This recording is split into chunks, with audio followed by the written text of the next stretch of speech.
Anope me ba asante memu se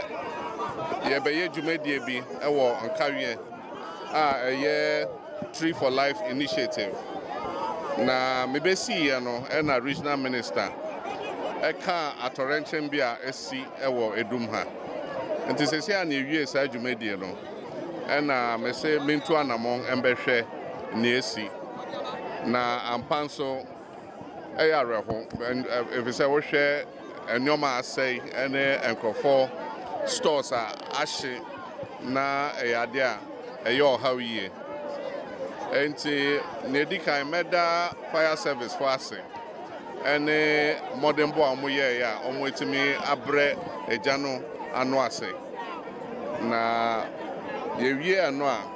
na yahwe na ema ni si enso ade baako a fire for aka kire me ne say ombedru ye no say na ombetimi awuremu etimi akodum gya no eno ya de baako a eha omuye na wo hwe a yedwam bebre saa na tie enti eja tomu a say na fire for betimi edru ho etimi edum gya ntem no na abeye ohaw ama omo enti o se ye di wesu anyansa na ye hwe yedwa no da ye planning ye say na be ya bibi kosi a na etimi aso ano ntem enti yani minister ne edwadifo no ebeka ya ka kire nadmo se ombehwe na omumpe emoa bi emfa mo omo kakra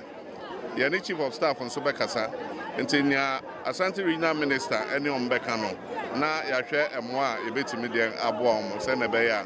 omo so ombenya yi comfort kakra omo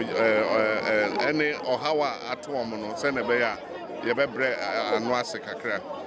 and so senior mekan no say o si ye hwe ye dwane nyina na ye hwe se na be siesie nyoma afa se na be ya bibi se sia enkosi sa achina biom ye gina hey ultimate to say explosion be cause wo ho ni na ye gas cylinder se wate ba ko ni na ye gas cylinder se explode ejom eni se ye use gas cylinder e wo jom eni se enu aduane wo dwom o pese o didi a o se wo kọ abonte kọtọ aduane bra na onua wo fie na o de aduane no bra e ba dwom and so gas cooker ne sa nyoma ni na e ka ho e na sa nyoma esi and so ne wo ho ne se mema omo a sa atorenchemi aka omo no mema omo kose na aban so behwe se ne be ya ye betimi aso omo mu kakra